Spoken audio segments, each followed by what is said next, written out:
নমস্কার বন্ধুরা, আইটিউব ইন্ডিয়া চ্যানেলে স্বাগত। West Bengal state university BA honours fourth semester education CC 9 পেপারের সাজেশন দিচ্ছি। মান 15-র জন্য প্রথম ইউনিট থেকে পড়বে অ্যাকশন রিসার্চ কি, এর বৈশিষ্ট্য নির্দেশ করো, গবেষণার সংজ্ঞা দাও। 2 নম্বর, গুণগত গবেষণা কাকে বলে, বর্তমানের পরিপ্রেক্ষিতে শিক্ষামূলক গবেষণার প্রয়োজনীয়তাগুলি আলোচনা করো। 3 নম্বর, বৈজ্ঞানিক অনুসন্ধানের বিভিন্ন ধাপগুলি কি কি, গবেষণার নকশা বলতে কি বোঝো, বিভিন্ন প্রকার গবেষণা সম্পর্কে আলোচনা করো। শেষ প্রশ্ন এই ইউনিট থেকে, মৌলিক ও প্রায়োগিক গবেষণা কি, মৌলিক ও প্রায়োগিক গবেষণার 4টি বৈশিষ্ট্য লেখো, মৌলিক ও প্রায়োগিক গবেষণার মধ্যে পার্থক্যগুলি লেখো। দ্বিতীয় ইউনিটের জন্য 15 নম্বরের জন্য পড়বে নমুনায়ন কি, নমুনায়নের মুখ্য ধরনগুলি সংক্ষেপে ব্যাখ্যা করো এবং নমুনা কি, র্যান্ডম এবং স্ট্র্যাটিফাইড নমুনার বৈশিষ্ট্য ও ব্যবহারগুলি লেখো।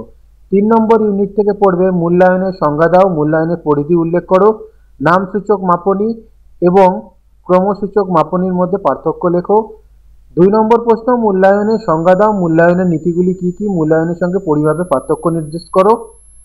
3 নম্বর, পরিমাপের স্কেলগুলি বলতে কি বোঝো, পরিমাপের মুখ্য স্কেলগুলি কি কি, অথবা স্কেলের সংজ্ঞা দাও, স্কেলের শ্রেণীবিভাগ করো।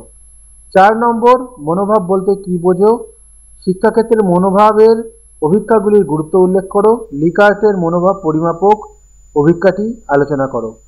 ইউনিট 4 থেকে পড়বে প্রথম প্রশ্ন, বড় প্রশ্ন 15 নম্বরের, অভিজ্ঞার নৈর্ব্যক্তিকতা বলতে কি বোঝো, বস্তুধর্মী অভিজ্ঞার সুবিধাগুলি উল্লেখ করো, রচনাধর্মী এবং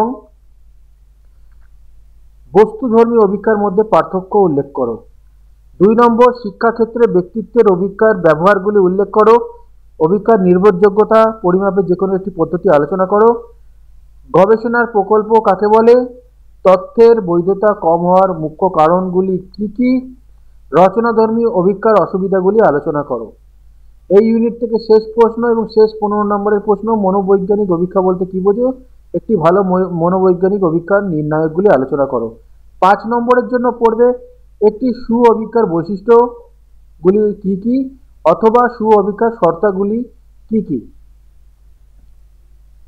পরের প্রশ্ন, চলের ওপর ইন্ডিপেন্ডেন্ট এবং ডিপেন্ড চলের ওপর একটি টিকা লেখো, প্রকল্পের বিভিন্ন প্রকার সম্পর্কে উল্লেখ করো, অভিজ্ঞার যথার্থতা হ্রাসের কারণগুলি কি কি, জনগোষ্ঠী ও নমুনা সম্পর্কে আলোচনা করো, মূল্যায়নের গুরুত্ব আলোচনা করো, স্যাম্পলিংয়ের বৈশিষ্ট্য কি, গবেষণার প্রকল্পের মুখ্য ভূমিকা উল্লেখ করো, প্রকল্প বলতে কি বোঝো, প্রকল্পের প্রকৃতি উল্লেখ করো, নির্ভরযোগ্যতা বলতে কি বোঝো, নির্ভরযোগ্যতার বৈশিষ্ট্যগুলি উল্লেখ করো, সমগ্র এবং নমুনা বলতে কি বোঝো, গবেষণার গুরুত্ব আলোচনা করো। এই হলো 5 নম্বর।